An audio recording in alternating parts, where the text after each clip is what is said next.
दर्शकों, आपको हमारा चैनल पसंद आता है तो सब्सक्राइब करें, लाइक करें, शेयर करें, कमेंट जरूर करें। जीवन में कुछ करना है तो जीवन में कुछ करना है तो मन के हारे मत बैठो, आगे आगे चलना है तो हिम्मत हारे मत बैठो, हिम्मत हारे मत बैठो।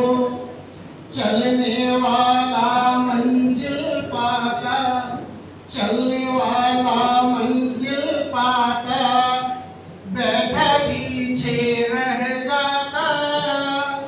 ठहरा पानी सड़ने लगता, बहता निर्मल रहता है, बहता निर्मल रहता है। पाँव मिले चलने की खातिर, पाँव मिले चलने की खातिर, पाँव पसारे मत बैठो, आगे आगे चलना है तो हिम्मत हारे मत बैठो। नमस्कार दर्शकों, मैं हूं अमित बॉर्सन और आप देख रहे हैं रेंजर टीवी इंडिया, ना धर्म ना जात, केवल सत्य के साथ। दर्शकों, आज हम उपस्थित हैं जनपद आगरा के संजय पैलेस क्षेत्र में स्थित यूथ हॉस्टल में, जहां पर राष्ट्रीय बौद्ध महासभा के द्वारा अंतर्राष्ट्रीय मजदूर दिवस के अवसर पर एक कार्यक्रम का आयोजन किया जा रहा है। और ये कार्यक्रम हम अपने चैनल के माध्यम से आप सभी दर्शकों के सामने प्रस्तुत करेंगे। और दर्शकों, आपको हमारा चैनल पसंद आए तो लाइक करें, शेयर करें, कमेंट करें, सब्सक्राइब जरूर करें, जिससे कि हमारा चैनल आगे बढ़ सके। आइए लेके चलते हैं यूथ हॉस्टल के हॉल में।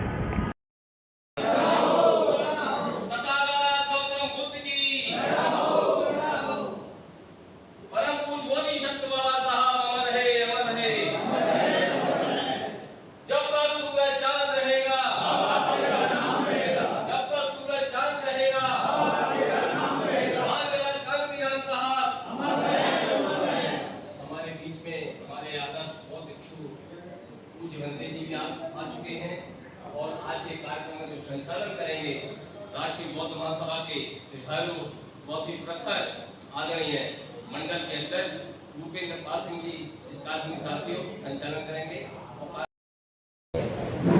सभी को साइड से साइड। तथागत बुद्ध की दया हो, दया हो। तथागत बुद्ध की दया हो, दया हो। तथागत बुद्ध की दया हो, दया हो। साथियों, तथागत बुद्ध का आशीर्वाद हम सबको मार्गदर्शन मिलता रहे, इसलिए किसी भी कार्यक्रम को शुरुआत करने से पहले हम तथागत बुद्ध के चरण वंदना करते हैं और उनसे आशीर्वाद ग्रहण करते हैं कि जो भी कार्यक्रम हो रहा है या जिस मकसद के लिए हम कार्यक्रम करने जा रहे हैं वो मकसद हमारा पूर्ण हो, जन जन तक हमारी आवाज पहुंचे। ऐसी तथागत बुद्ध से आशा करते।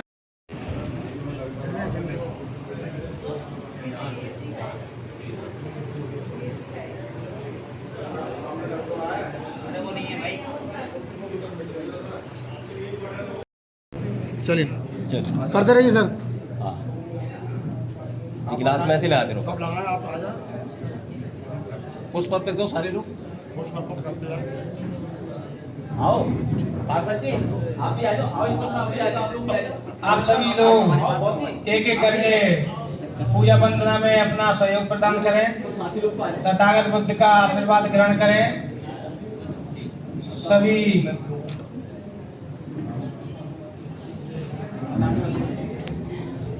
थोड़ा और पीछे आओ सर।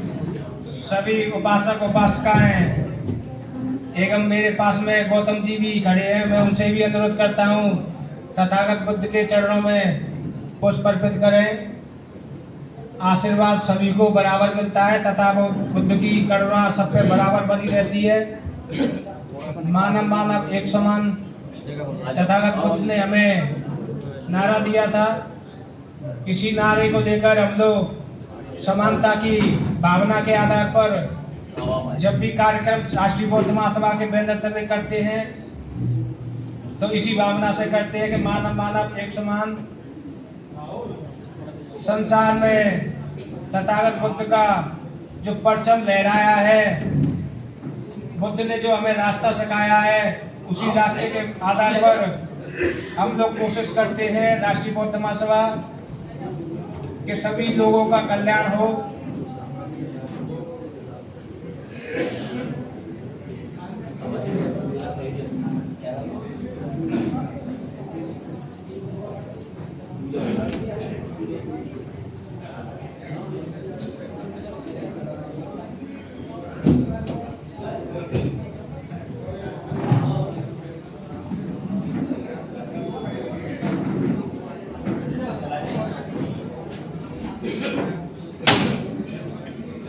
हेलो,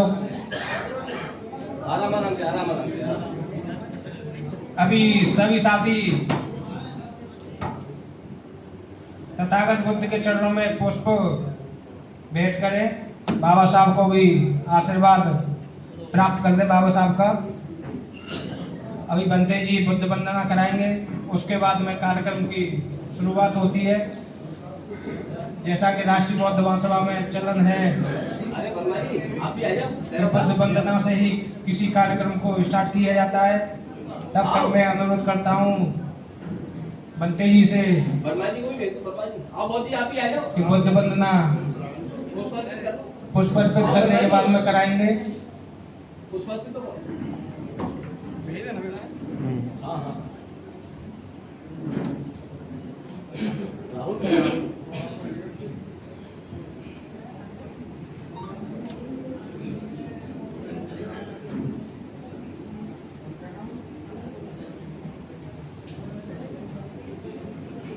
जो भी साथी पुष्प अर्पित करने के लिए रह गए हैं, हमारे बीच में राष्ट्रीय बौद्ध महासभा के संस्थापक महोदय आदरणीय धर्म प्रकाश भारती जी पधार चुके हैं। मैं उनसे भी अनुरोध करता हूं, आप लोग मंच पर अपना स्नान ग्रहण करें और तथागत बुद्ध के चरणों में पुष्प अर्पित करें। आप लोग तालियों से उनका स्वागत करें।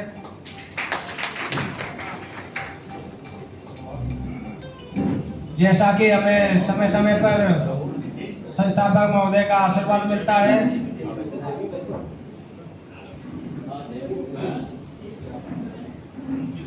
सर आप भी पुष्प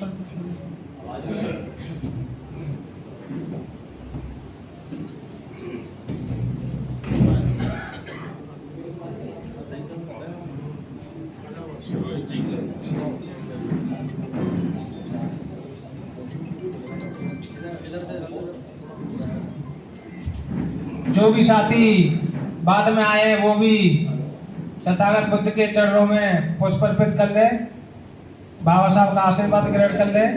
फिर बनते जी बुद्ध वंदना कराएंगे। हमारे बीच में जलकल विभाग के भी कर्मचारी साथी आए हुए हैं, बीमारी के भी साथी आए हुए हैं। मैं उनसे भी अनुरोध करता हूं कि पुष्प अर्पित कर ले, जिससे कि बुद्ध वंदना के बाद में कार्यक्रम शुरू की जाए।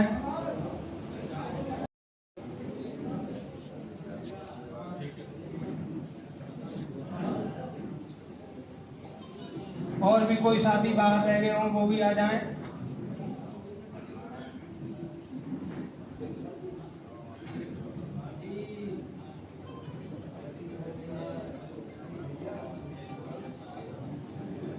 मैं अनुरोध करता हूं हमारे उच्च वाणी के वक्ता एवं मीडिया को अच्छी तरीके से हैंडल करने वाले प्रोफेसर अजेंद्र सूर्या जी से मंच पर अपना स्थान ग्रहण करें। आदरणीय प्रोफेसर अजेंद्र सूर्या जी, और तथागत बुद्ध का भी आशीर्वाद ग्रहण करते हुए मंच पर अपना स्थान ग्रहण करें। अब लगभग मुझे लगता है कि आशीर्वाद का प्रक्रिया समापन की ओर है। मैं बनते जी से माइक देता हूँ, जैसे बुद्ध वंदना कराकर हम लोगों को अपने रूप में आशीर्वाद ग्रहण कराए। आदरणीय बनते जी।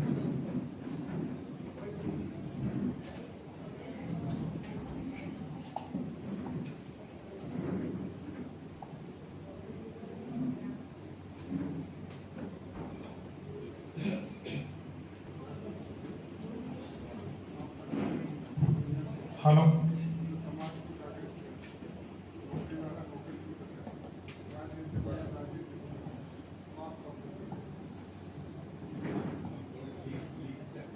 सबसे बड़ी अच्छी संस्कृति और जो मार्ग है राष्ट्रीय बौद्ध महासभा का, वो मुझे बहुत अच्छा लगता है। क्यों कि सबसे पहले भगवान बुद्ध और बाबा साहब को आदर्श मानते हुए पुष्प चढ़ाकर के हम सभी उनका सम्मान करते हैं, जो भारत में नहीं विश्व में इनका नाम है। तो हम कोई कार्यक्रम करते हैं तो पहले भगवान बुद्ध और बाबा साहब को वंदन करते हुए वंदना करते हैं, फिर अपना कार्यक्रम शुरू करते हैं।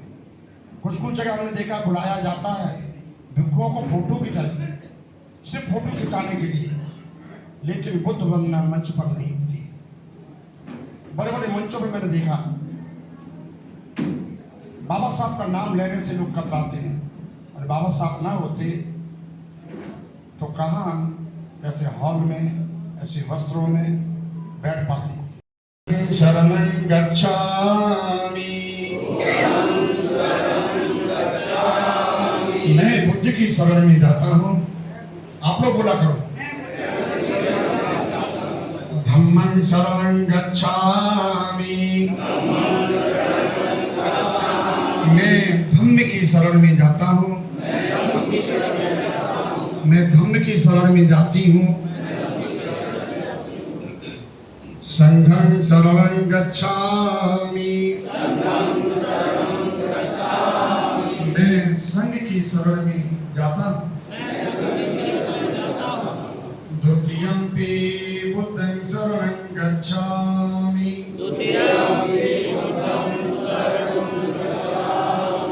द्वितीयंपि धम्मं शरणं गच्छामि। श्रवण संस्कृति आखिर 1 तारीख को ही मजदूर दिवस क्यों मनाया जाता है? थोड़ी सी रूपरेखा मैं आपके सामने रखता हूं। सबसे पहले शिकागो में 1886 में मजदूरों ने अपना आंदोलन चलाया और उन्होंने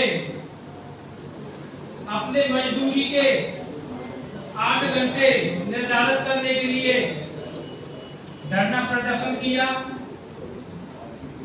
हेमा मार्केट एक स्थान का नाम है। इस आंदोलन के दौरान हेमा मार्केट स्क्वायर में एक बम विस्फोट में काफी कर्मचारी घायल हुए और मारे गए। अंतरराष्ट्रीय मजदूर दिवस 1889 में पेरिस से अंतरराष्ट्रीय समाजवादी सम्मेलन एकत्रित होकर अंतरराष्ट्रीय समाजवादी सम्मेलन ने 1 मई को राष्ट्रीय मजदूर दिवस घोषित किया था। उस दिन से हम 1 मई को ही राष्ट्रीय मजदूर दिवस मनाते हैं।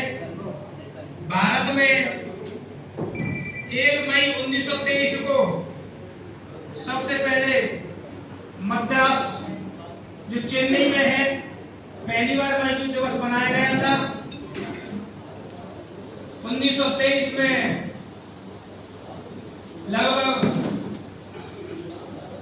हर प्रदेश में यह सूचना पहुंची और उसके माध्यम से मजदूर दिवस मनाया जाता है। धर्मप्रकाश बौद्ध जी उपस्थित हैं। आप लोगों से अनुरोध करता हूं तालियों से उनका स्वागत करें।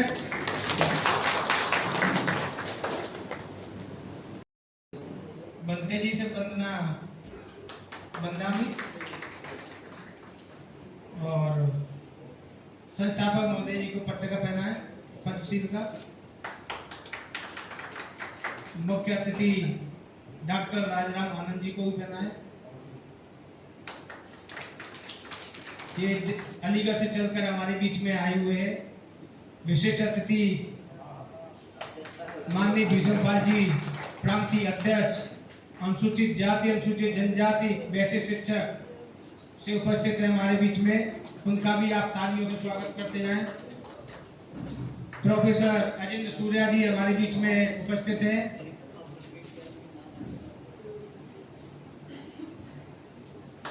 अनिल प्रभाकर जी हमारे बीच में उपस्थित हैं। आभार एवं समापन के लिए माननीय गोविंद राम जी हमारे बीच में उपस्थित हैं। आप लोग तालियों से भी स्वागत करें। अनुसूचित जाति अनुसूचित जनजाति पिछड़ी जाति सेवा एसोसिएशन के प्रांतीय अध्यक्ष हैं।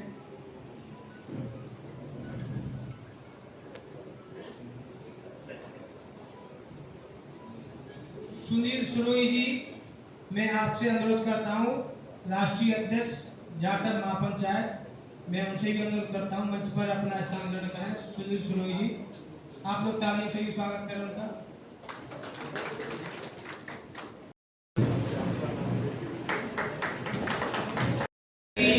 मजदूरों की नहीं है, उस स्थिति के बदलाव में सबसे जीवन जितनी बार मिले, हर बार बाबा का प्यार मिले, मिट जाए सारे शिकवे गिले, मिट जाए सारे शिकवे गिले, जब जब ये तुम्हारी शरण मिले, ये जीवन जितनी बार मिले। सारा जग है चलती छाया, सारा जग है चलती छाया, भटके लेकर मोह माया। आओ भज लो बाबा को मिल के गले, आओ भज लो बाबा को मिल के गले, हर बार बाबा का प्यार मिले, हर बार बाबा का प्यार मिले, हर बार बाबा का प्यार मिले। ये मेरी अंतरात्मा की आवाज है, जो मैंने अपने बाबा साहब के लिए जो भी लिखा, आज यानी कि मैं अपनी कलम चला दी। तो वो बाबा साहब डॉक्टर भीमराव अम्बेडकर, आज उन्हीं की देन से मैं इस मंच पर आपके सामने उपस्थित हूँ। अगर बाबा साहब ना होते तो मंच तो क्या, मैं मुझे धरती पे बैठने की जगह नहीं मिल पाती। आज उन्हीं की देन से बाबा साहब अकेले बाबा साहब थे जिन्होंने आज पूरे देश के अंदर करोड़ों साहब पैदा कर दिए, प्रधान से लेकर प्रधानमंत्री तक और चपरासी से लेकर मुख्य सचिव तक, ये बाबा साहब की देन है।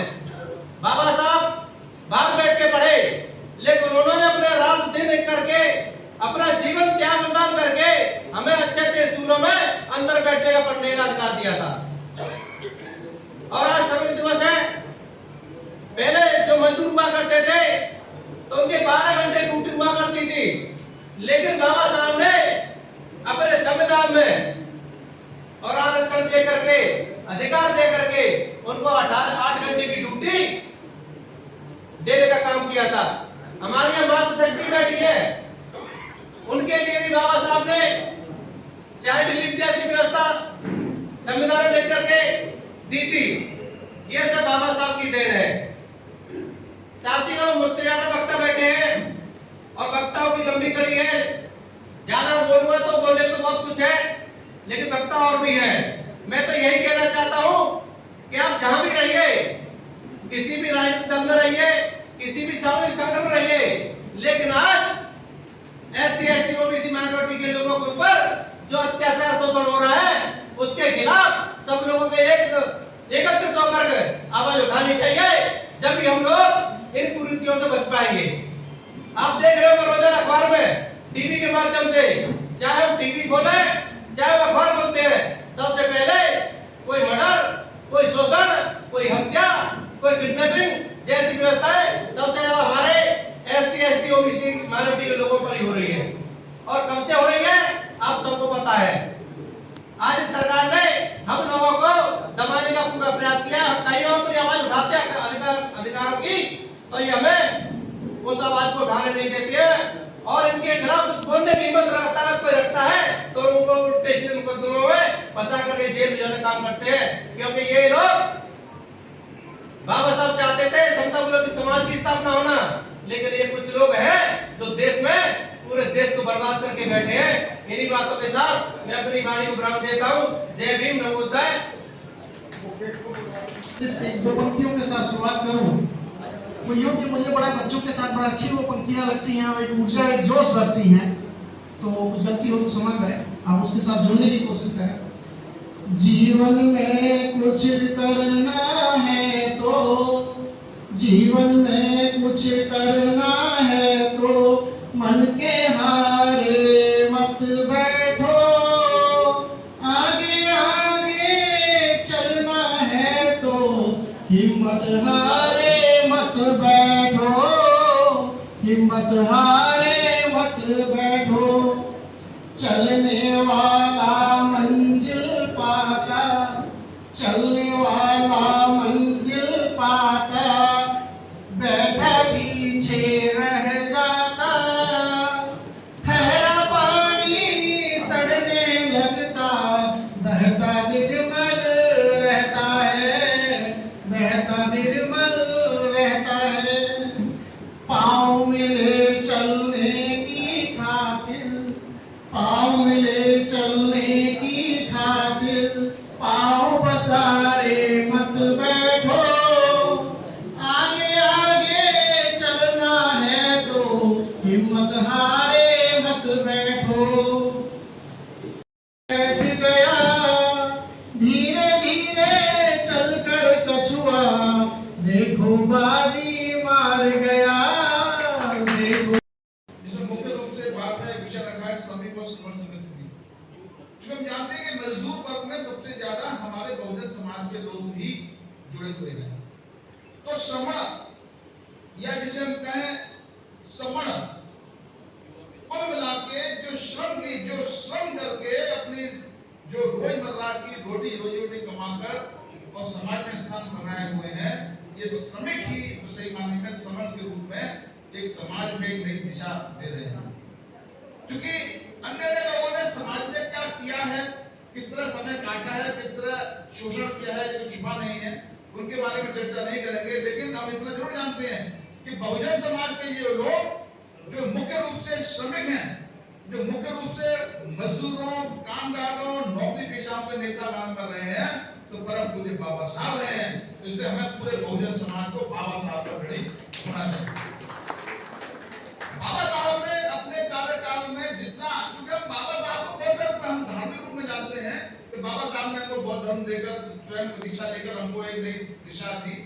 और हम बहुत सारे रूपों में, अन्य रूपों में मानते हैं कि हमारा शोषण किया, दलितों के प्रोधान रहे और बहुत सारे उद्धार किया। लेकिन हमको ये जरूर समझना चाहिए कि बाबा साहब ने मुख्य रूप से जो मजदूरों, कामगारों, नौकरी पेशा के नेताओं का पक्ष रखते हुए इन मजदूरों के श्रमिकों के लिए बहुत बड़ा कार्य किया। 15 अगस्त 1936 को इंडिपेंडेंट लेबर पार्टी बनाकर एक पूरी तरह से इन मजदूरों को अधिकार देने का प्रयास किया। 12 घंटे की जो निश्चित, जो निम्न, जो हमारी कार्य करने की जो घंटे थे, उसको घटाकर अपने प्रारूप से 8 घंटे पर जाकर निर्धारित किया। जो बाबा साहब अम्बेडकर वायसराय काउंसिल के मेंबर रहे और उनका उद्देश्य सिर्फ और सिर्फ एक था कि अपने श्रमिक बहुजन समाज के साथियों को न्याय दे सकें, इसलिए उन्होंने उसमें काम किया।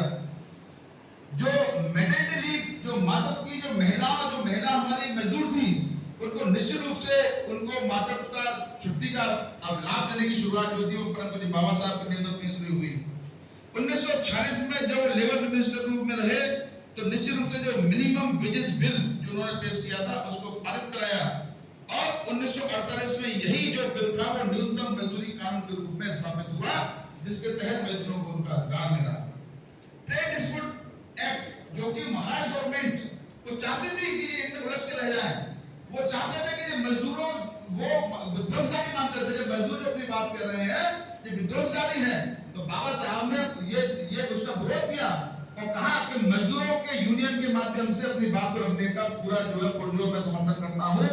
और उसमें संशोधन करके उन्होंने ट्रेड डिस्प्यूट एक्ट जो गवर्नमेंट कर रही थी उसको यूनियन की मान्यता को प्रावधान किया और जो हमारी ट्रेड यूनियन थी उसको बिल्कुल मान्यता मिलकर वो अपनी अधिकारों की बात को रखने में सक्षम हो पाए। उसके बाद 1938 में बॉम्बे सरकार ने उसको फिर से स्वीकार भी किया और व्यवहार में लाया। साथ ही साथ बम्बई म्यूनिसिपल कामगार यूनियन की संस्थापक बनकर उन्होंने तमाम तरह से, हम आपको कहना चर्चा बहुत है, बिंदु बहुत है, लेकिन साथियों मैं फिर से भी करता हूं क्योंकि सदर महोदय ने मुझे बांध दिया है। ये निश्चित है कि हमको बारंबार बाबा साहब का ऋणी होना चाहिए और मैं बाबा साहब के उस ऋण को आज इसमें कर्तव्य करता हूँ। सबको इस मजदूर दिवस पर, जो कि हम भले ही हम सरकारी कार्यक्रम में हम भी मजदूर हैं, हम सरकार के मजदूर हैं, और ये मजदूरी की जो सीमा है जिसकी कोई सीमा नहीं है, कोई अंत नहीं है, और हम सबको ऋणी होना चाहिए बाबा साहब का। मैं पुनः बाबा साहब को धन्यवाद ज्ञापित करते हुए आप सबकी ओर से श्रमिक दिवस की सभी को बहुत बहुत शुभकामनाएं, बहुत बहुत आभार, धन्यवाद। इसमें विस्तार से हमारे जो आज की इस कार्यक्रम की अध्यक्षता कर रहे हैं वो अपनी बात रखेंगे। मैं सिर्फ ये बात रखना चाहता हूँ कि ये मजदूर दिवस को राष्ट्रीय बौद्ध महासभा ने अपनी बैनर तले क्यों आयोजित करने की जरूरत महसूस की। हालांकि अगर बुद्ध की श्रवण संस्कृति को देखा जाए तो श्रवण संस्कृति और बुद्ध का जो सारा क्रांति है वो दुख के निवारण के लिए है।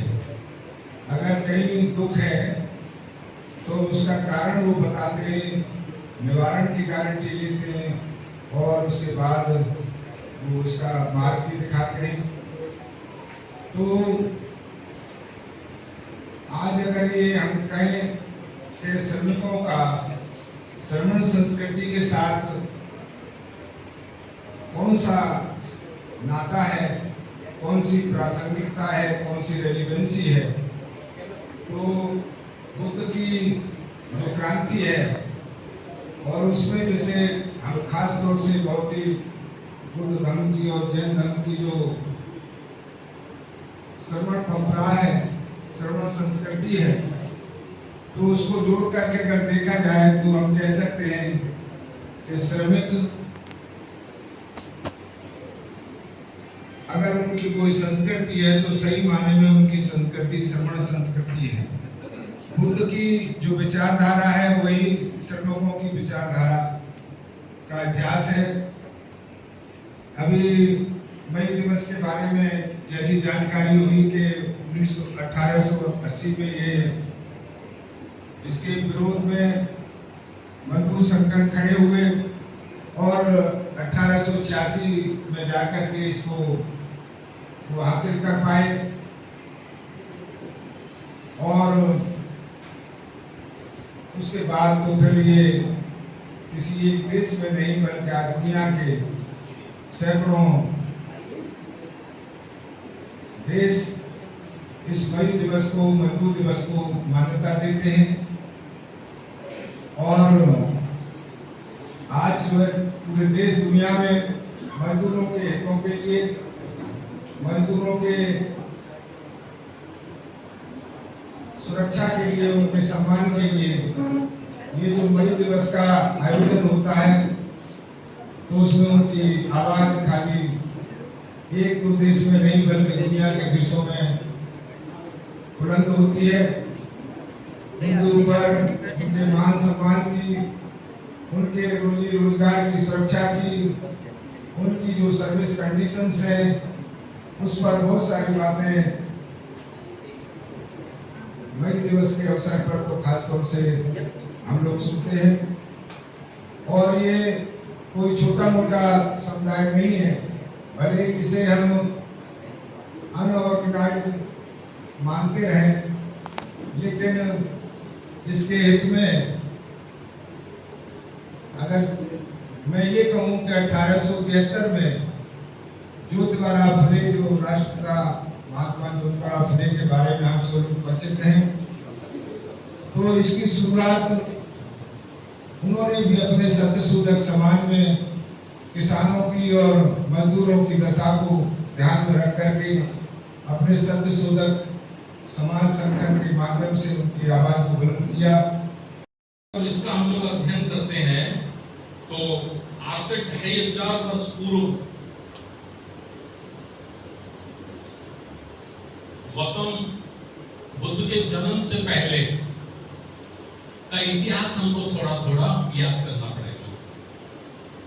तो याद क्या करना पड़ेगा कि जब वैदिक युग था, वैदिक युग से संचालन होता था तो उस युग में दो वर्ग थे, एक वर्ग मालिक और एक वर्ग मजदूर। मजदूर जो वर्ग था उसका नाम था शूद्र, उसे शूद्र कहते थे, है ना। और मालिक जो वर्ग था उनमें 3 नाम थे, है ना। आप जानते हैं, मुझे नहीं कहना, आप समझ जाइए। वो 3 नामों से पुकारा जाता था। लेकिन शूद्र वर्ग की संख्या लगभग 100% थी और वेद पुराणों के अनुसार, वैदिक व्यवस्था के अनुसार समूचा शूद्र श्रमिक था, सेवक था, मजदूर था। वो जन्म से ही निर्धारित था, उसमें कोई पढ़ाई लिखाई, कॉलेज, डिग्री कॉलेज या कोई तपस्या का मानक नहीं था कि भाई कोई मानक बनाया गया है, जिस मानक को कोई पास कर लेगा, कोई डिग्री प्राप्त कर लेगा तो ही उस पर वो लागू होगा। वो जन्म से लागू था। जन्म से लागू था तो सिद्धार्थ गौतम बुद्ध का जो 45 वर्षों का जीवन संघर्ष है, बाबा साहब डॉक्टर अंबेडकर जी ने जो लिखा है बुद्ध और उनका धम्म, यदि हम उसको पढ़ते हैं तो हम इस नतीजे पर पहुंचते हैं, 100% इस नतीजे पर पहुंचते हैं कि बुद्ध की जो क्रांति थी, जो उनका संघर्ष था, वो उन्हीं उपेक्षित, वंचित शूद्र वर्गों के लिए था, पूरा का पूरा जीवन। एक लॉर्ड बुद्धा सीरियल चला था जी सिनेमा पर, आप लोगों ने देखा हो तो उसमें कई एक ऐसे एपिसोड दिखाए हैं जिसमें ये घटना आई है जो मैं चर्चा कर रहा हूं। कई एपिसोड में ऐसी घटना आई है। मजदूरों के सम्मान में ये आज का दिन छुट्टी का घोषित होना चाहिए ना, लेकिन हुआ नहीं। क्यों नहीं हुआ? इसलिए नहीं हुआ कि हम बड़ी संख्या में, करोड़ों की संख्या में, 90% संख्या में होने के बावजूद भी जागरूक होकर जीवन नहीं जी रहे हैं। यदि जागरूक होकर हमने जीवन जिया होता तो निश्चित रूप से 1 मई श्रमिक दिवस के रूप में ये अवकाश छुट्टी हमारी होती, है ना। लोकतंत्र में, कम से कम लोकतंत्र में बार-बार इसलिए कह रहा हूं कि जिसको प्रधानमंत्री बनना है, जिसको मुख्यमंत्री बनना है, उसे हमारे ही वोट से बनना है, मजदूरों के ही वोट से बनना है, अमीरों के वोट से नहीं बनना, गरीबों के वोट से ही बनना है, मजदूरों के ही वोट से बनना है। तो मजदूरों के सम्मान में कम से कम ये होना चाहिए था, लेकिन नहीं हुआ। दूसरा, सरकारी कर्मचारियों के बारे में तो मैं बहुत ज्यादा नहीं जानता हूं, लेकिन प्राइवेट कंपनियों के बारे में मुझे काफी अच्छा तजुर्बा है। जो प्राइवेट लिमिटेड कंपनियां हैं, प्राइवेट लिमिटेड कंपनी में नौकरी करने का दूसरा नाम गुलामी करना है। प्राइवेट कंपनियों में नौकरी करने का दूसरा नाम गुलामी करना है। यदि आज आपका मालिक आपसे नाराज हो गया तो मालिक को 1 मिनट नहीं लगता ये कहने में कि गेट से बाहर निकलो। सरकारी कर्मचारी में तो तब भी मालिक नाराज होता है, यानी हमारा ऑफिसर नाराज होता है तो सस्पेंड करेगा, सस्पेंड करने के बाद हमको चार्जशीट देगा, चार्जशीट के बाद हमसे जवाब मांगेगा, जवाब के बाद एक कमेटी बनेगी, कमेटी उस पर निर्णय करेगी कि इसको पनिशमेंट दिया जाए अथवा क्षमा किया जाए अथवा एक मौका दिया जाए। और उससे भी अगर हमको जस्टिस नहीं मिलेगा तो हम हाई कोर्ट और सुप्रीम कोर्ट भी जा सकते हैं, है ना। सरकारी नौकरी वालों पे तो ये ऑप्शन कम से कम है, लेकिन प्राइवेट नौकरी वालों पे ये कोई ऑप्शन नहीं है। लेकिन संविधान में बाबा साहब डॉक्टर अंबेडकर जी ने लेबर कोड बनाया है। प्राइवेट नौकरी करने वालों के लिए भी बाबा साहब डॉक्टर अंबेडकर जी ने इसकी पूरी व्यवस्था की है ना। लेबर कोड है, लेबर इंस्पेक्टर है, लेबर रूल्स है ना।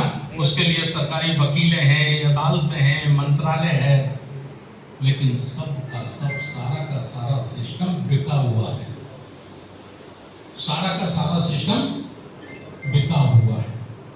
जो भी प्राइवेट प्राइवेट कंपनियों में काम करने वाले लोग हैं, मालिक का मैनेजर जब उनको काम पर रखता है तो इतनी मोटी फाइल पर, कोरे पेपर पर, कोरे कागज पर एक ही स्टैम्प पेपर लगाकर 20 पैसे की टिकट लगाकर साइन कराकर उस फाइल को रिजर्व कर लेता है, रिजर्व कर लेता है।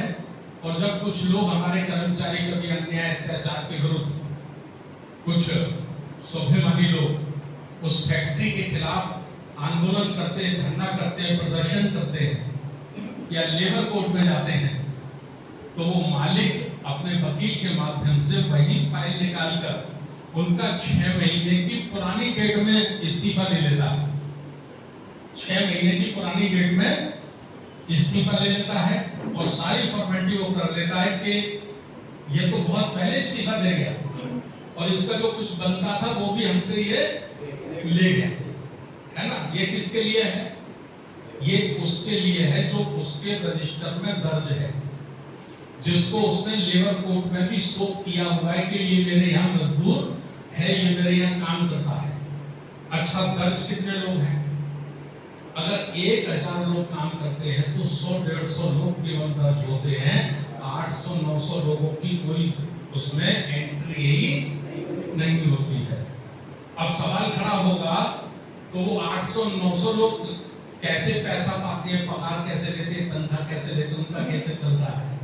तो उसके लिए जो मालिक लोग हैं बड़े चालाक हैं। ये इसमें क्या करते हैं, इसमें सुमन साहब सुन रहे, राजकुमार सुन रहे मेरी बात को ध्यान से, ये उसमें क्या करते हैं, ठेकेदारी प्रथा, ठेकेदारी प्रथा में दूसरे लोग मजदूरों को शो करते हैं। मतलब धर्म प्रकाश भारतीय, इनको हमने ठेका दिया है, हम इनको इतना पैसा देते हैं, ये हमारे ठेकेदार हैं और ये मजदूर लगाकर, दिहाड़ी मजदूर लगाकर, दिहाड़ी मजदूरों पे ये काम करते हैं। समझ पा रहे कि नहीं मेरी बात? नहीं समझ पा रहे? ये मेरा जो तजुर्बा है, मैं बता रहा हूँ अपना तजुर्बा, यही है ना सर।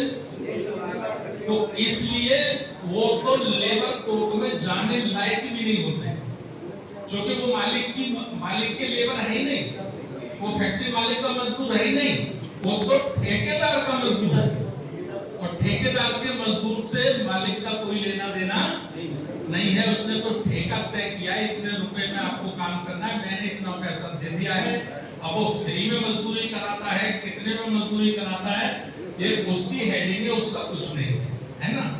ये सब है। तो ये बातें मैं इसलिए कह रहा हूं कि मजदूर जो हमारे यहाँ हैं, एक सरकारी नौकरी करने वाले सेंटर और राज्यों में जो कर्मचारी वो मजदूर हो गए, ठीक है।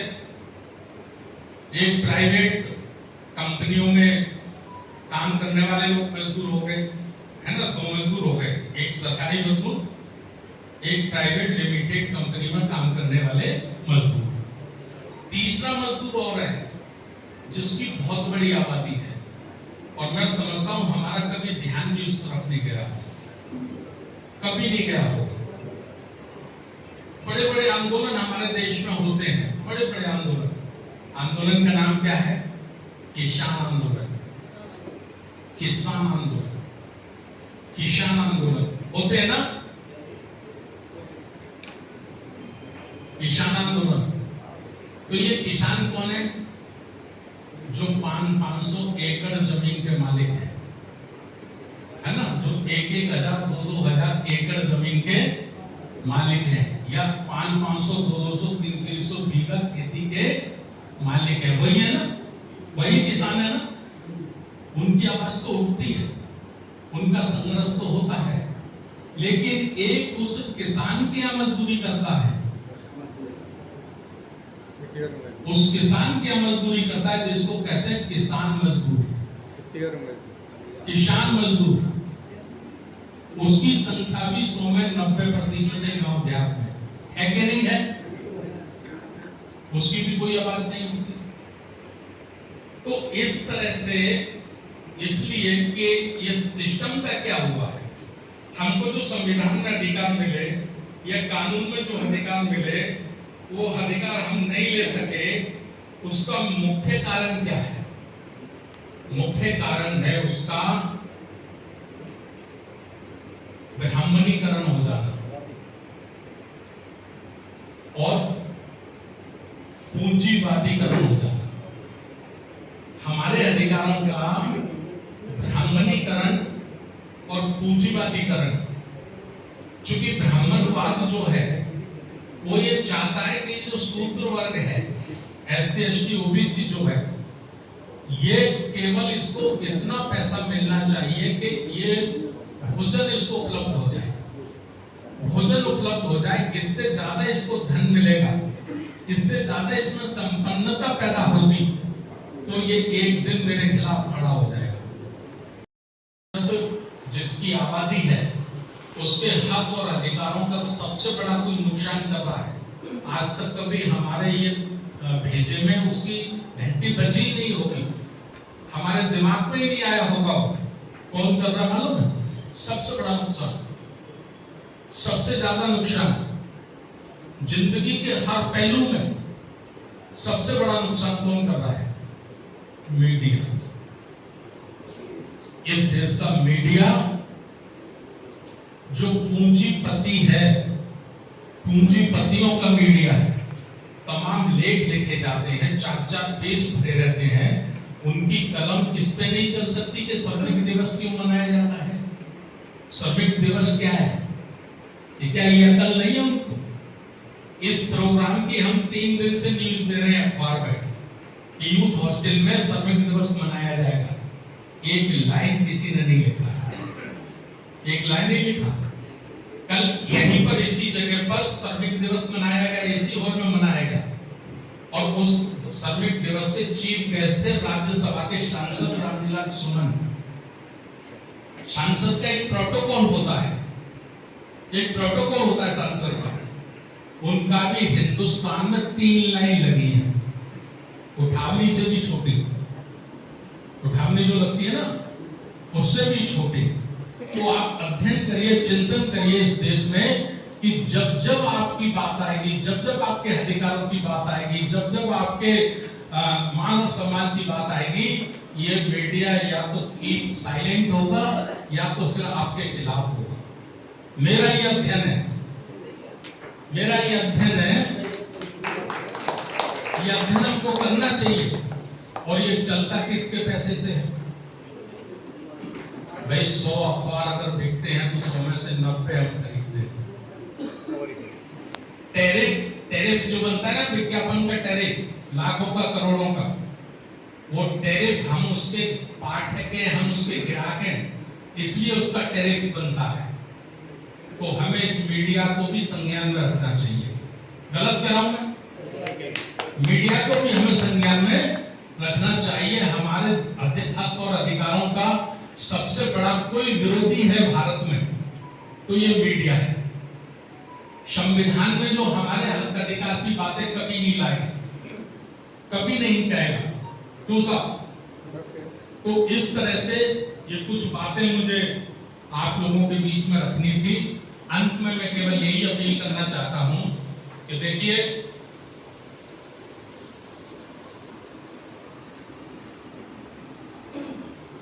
उद्देश्य चाहे जितना पवित्र हो, आंदोलन चाहे जितना पवित्र हो, अगर उस पर काम करने वाले लोग त्यागी नहीं है तो वो कभी सफल नहीं हो सकता। और उसका कारण है कि हमारा सारा रिजर्वेशन सरकारी नौकरियों में दिन प्रतिदिन खत्म किया जा रहा है, निजीकरण किया जा रहा है। सरकारी नौकरी पर अगर हम 4th क्लास में लगते तो 25-30 हजार कम से कम हमको मिलते। वही पैसा सरकार ठेकेदारी प्रथा में दे रही है, ठेकेदारी में दे रही वही पैसा, और वही अमीर आदमी ठेकेदार बनकर हमारे हक का पैसा खा रहा है। और हमको कितना दे रहा है? 6,000, 7,000, 8,000, अधिकतम कहीं ज्यादा से ज्यादा मिल रहा है तो 12,000, इससे ज्यादा कहीं नहीं मिल रहा। काम हम ही कर रहे हैं। रेलवे में सब संविदा पर, हर जगह सब संविदा पर। तो ये इसलिए हो रहा है कि हमारी जो लीडरशिप है, लीडरशिप माने केवल राजनीतिक लीडरशिप ही नहीं, राजनीतिक लीडरशिप को तो हम कसूरवार मानते हैं, उसके खिलाफ तो हम अपना आक्रोश भी निकालते हैं, लेकिन भाई वो एक विंग की लीडरशिप है। दूसरी लीडरशिप भी तो है, सामाजिक लीडरशिप, हमारी ट्रेड यूनियन की लीडरशिप, ये भी तो है। तो ये हमारा खत्म हो रहा है धीरे धीरे। पदोन्नति में आरक्षण समाप्त आप कब करें? आरक्षण बचाओ संघर्ष समिति, मेरे कई बार इस विषय में बात हुई। मैंने कहा भाई इसका जो आपने दायरा बनाई, बाउंड्री बनाई है, वो केवल ये बनाई है कि जो नौकरी में है वही इसकी चर्चा करते हैं, वो भी 100 में से 99% 99 लोग नहीं करते। सभा होती है, आंदोलन होते हैं, तो 100 में से 2 लोग या 1 लोग उसमें भाग लेते हैं, बड़ी संख्या में लोग उसमें भाग नहीं लेते। मेरी जब चर्चा हुई तो मैंने कहा इसको आप केवल सरकारी नौकरी वाला आंदोलन क्यों बना रहे हैं? भाई आज आप हो नौकरी में, लेकिन कल आने वाले तो समाज के बच्चे होंगे ना, तो इसको सामाजिक आंदोलन बनाओ, सामाजिक आंदोलन बनाओ। पैसा बेशक नौकरी वाले लोग इकट्ठा करें, वो गांव-गांव में पोस्टर लगाएं, पर्चे लगाएं, वॉल पेंटिंग करें, बसें भरवाएं और पार्लियामेंट को, विधानसभा को 20 लाख 10 लाख की भीड़ के साथ उसका घेराव करें, तो सरकारों को झुकना पड़ेगा। लेकिन उसको सीमित बना देते हैं, इसलिए सरकारों को पर कोई प्रभाव उसका नहीं पड़ता, हमारा आंदोलन कमजोर पड़ जाता है। मैं फिर एक बार अंत में यही अपील करते हुए कि जो भी हमारे साथी हैं, जागरूक साथी हैं, जिंदा साथी हैं, वो कम से कम हर महीने में एक मीटिंग इन ज्वलंत विषयों को लेकर जरूर किया करें। 10 लोग, 20 लोग, 40 लोग बैठकर आप लोग वहां चाय पिए और इस पे जरूर चर्चा करें। और 1 मई जब आती है, अगली 1 मई आती है, तो मैं तो चाहूंगा कि कम से कम हम 10,000 20,000 की रैली ना कर सके तो सूर सदन में कम से कम हम ये प्रोग्राम जरूर रखें। ज्यादा से ज्यादा लोग मिले, चर्चा प्रचार ज्यादा से ज्यादा करें, और संविधान में और लेबर कानून में जो हमारे अधिकार है उनका फोल्डर बना लिया जाए और वो एक एक व्यक्ति तक पहुंचाया जाए। सब तक पहुंचे, सबको पता चलना चाहिए मेरा हक क्या है। सरकारी नौकरी करने वाले को भी और प्राइवेट कंपनी में काम करने वाले लोगों को भी, और गांव देहात में जो हमारे किसान मजदूर बैठे हैं उनको भी पता चलना चाहिए, उनको भी समझ में आना चाहिए कि भारतीय संविधान में बाबा साहब डॉक्टर अंबेडकर ने मुझे मजदूर होने के नाते मेरा क्या अधिकार तय किया है, मुझे वो अधिकार मेरा लेना है। ठीक है ना? ये नहीं चलेगा तो हम लुटते पिटते रहेंगे, मिटते रहेंगे, कुछ भी होने वाला नहीं है। इसी विषय को लेकर आज शाम को हमारी 8 बजे जून पे मीटिंग है। डीसी कपिल साहब नेशनल के यूनियनों के कोऑर्डिनेटर हैं, वो उसके मुख्य अतिथि हैं और वो उसमें आप लोगों को इसके मजदूरों के बारे में बताएंगे। तो ये अभी आप लोगों को बांट रहे हैं, पर्चा बांटा जा रहा है। इस पे जूम की आईडी नंबर लिखा है, पासवर्ड लिखा है, तो आप जूम डाउनलोड कर लें। वैसे तो जूम डाउनलोड होगा ही आप पे, नहीं हो तो जूम ऐप डाउनलोड कर लें और शाम को 8 बजे से है ना सच्ची, 8 बजे से जूम पर आप लोग जुड़े। उन्हें एक बार फिर अपील, हम जिंदा होना, हम जिंदे हैं ये हम जानते हैं, हम जिंदे हैं ये हम जानते हैं, लेकिन हम जिंदे हैं ये दुनिया के कोने कोने वालों को पता चलना चाहिए। हमारा शोषण करने वालों को भी पता चलना चाहिए कि हम जिंदा हैं। धन्यवाद। नमो बुद्धाय। जय भीम। सत्ता सुखी होतु सबे होतु जखेमिनु सबे भद्राणि पसंतु मा किंचित् दुःखमागम सबे सत्ता सुखी होतु सबे होतु जखेमिनु